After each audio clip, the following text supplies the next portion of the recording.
Welcome to scary গপ্প। Hello বন্ধুরা, আমি আছি প্রকাশ তোমাদের সাথে, আর তোমরা শুনছো স্ক্যারি গপ্প। আজকে 84 নম্বর এপিসোডে তোমাদের সবাইকে স্বাগত জানাই। আজকে আবার একটি নতুন ভূতের গল্প নিয়ে চলে এসেছি। গল্পের নাম ভূতেরও ঠাঁই নাই। আর যারা এখনও তোমরা চ্যানেলটি সাবস্ক্রাইব করোনি, তারা চ্যানেলটিকে সাবস্ক্রাইব করে সঙ্গে থাকো। আজকে নতুন গল্প শুরু হচ্ছে, তোমরা কেউ স্কিপ করো না, গল্পটা শুনতে থাকো। তোমরা একটু সাপোর্ট করো, তাহলে আমরা পরবর্তী গল্প আরও বানাতে আগ্রহ হই। তোমাদের সাপোর্টে, তোমাদের ভালোবাসায়। চলো তাহলে গল্পটা শুরু করা যাক। একটা পুকুরের ধার দিয়ে একটু এগিয়েই নিমাইয়ের বুকটা ধুকপুক করতে লাগলো। কি অন্ধকার রে বাবা, এদিকে একটাও আলো নেই।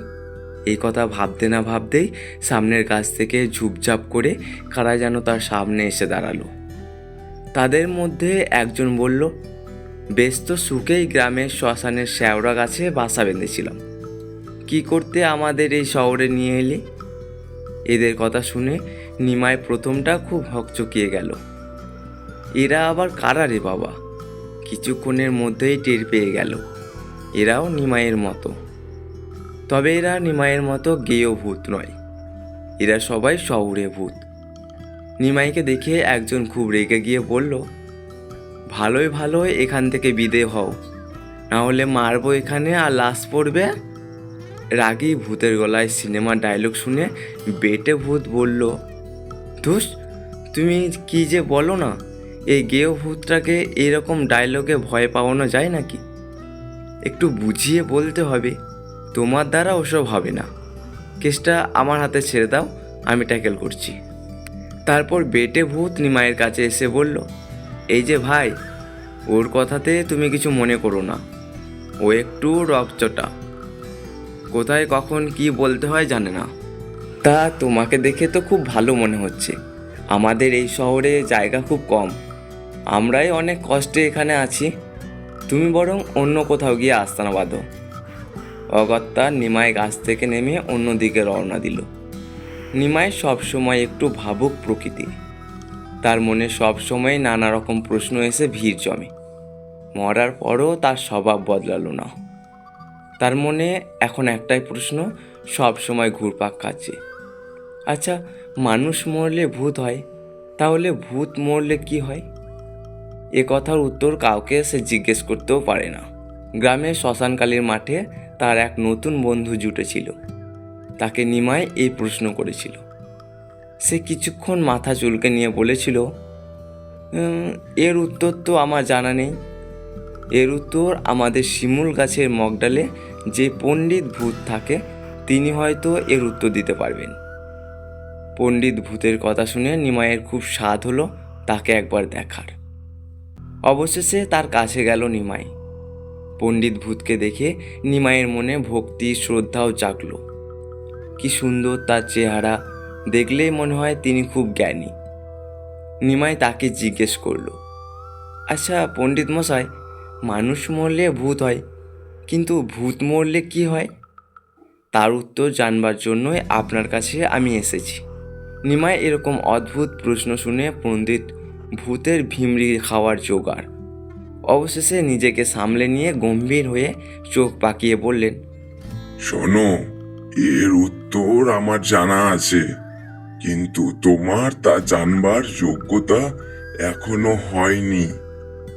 তুমি নেহাতি শিশু। আগে এই ভূতের জীবন কম করে 150-200 বছর পার করো, তারপর তুমি এর উত্তর নিজেই খুঁজে পাবে।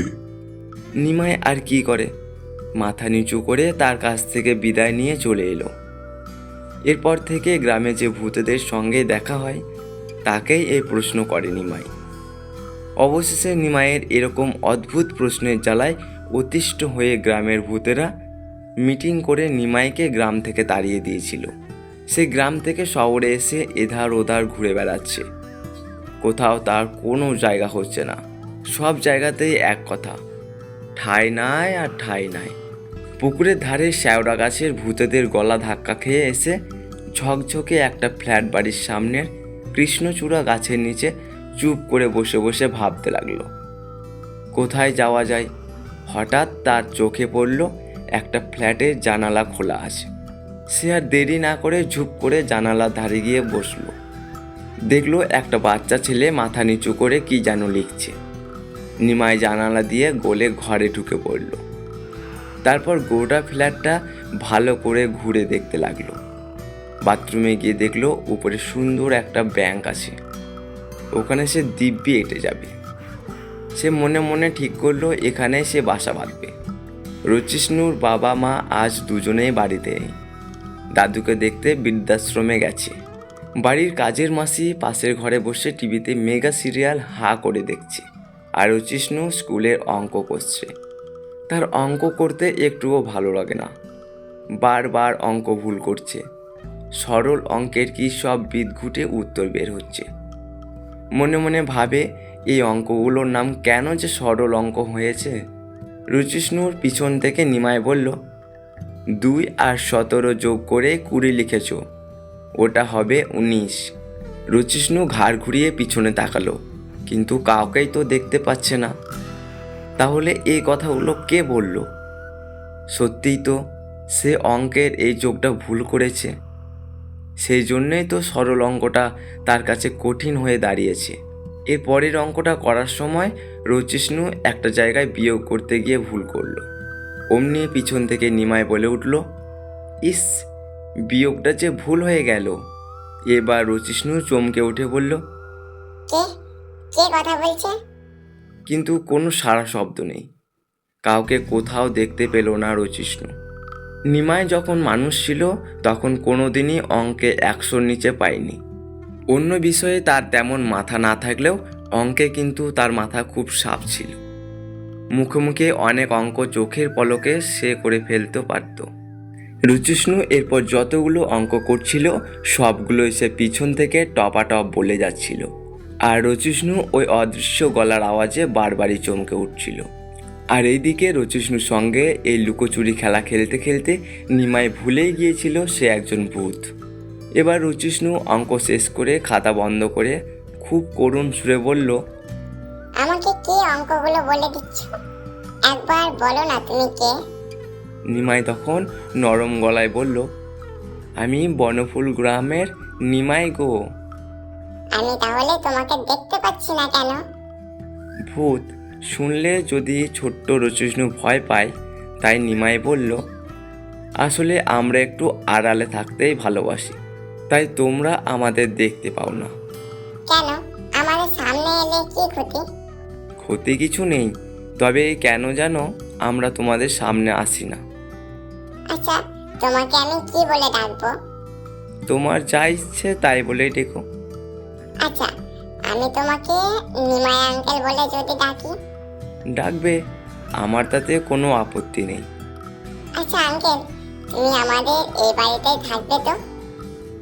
এই কথা শুনে নিমাইয়ের দু চোখে জল এলো। ভূত হওয়ার পর তার কোনো জায়গাতেই ঠাঁই মেলেনি। যেখানে গেছে তাকে গলা ধাক্কা দিয়ে তাড়িয়ে দিয়েছে। এই বাচ্চা ছেলেটির এরকম আন্তরিক কথা শুনে সে বলল, আমি আর কোথায় যাব বলো, আমার তো কোনো বাড়ি নেই। তাতে কি হয়েছে? তুমি আমাদের এই ফ্ল্যাটেই থাকবে। আর আমি যখন অঙ্ক করতে পারবো না, তুমি আমায় বলে দেবে, প্রমিস? নিমাই কান্না জড়ানো গলায় বলল, প্রমিস। আজকের এই ছোট্ট গল্পটা কেমন লেগেছে তোমাদের তোমরা অবশ্যই কমেন্ট করে জানিয়ে দিও। আর তোমরাও যদি গল্প লিখে পাঠাতে চাও, ডিসক্রিপশন বক্সে মেল আইডি দেওয়া আছে, সেখানে তোমরা একটু মেল করে দিও। আর যারা এখনও চ্যানেলটিকে সাবস্ক্রাইব করনি, তোমরা তাড়াতাড়ি চ্যানেলটিকে সাবস্ক্রাইব করে সঙ্গে থেকো। দেখা হচ্ছে তোমাদের সাথে একটি পরের গল্পে।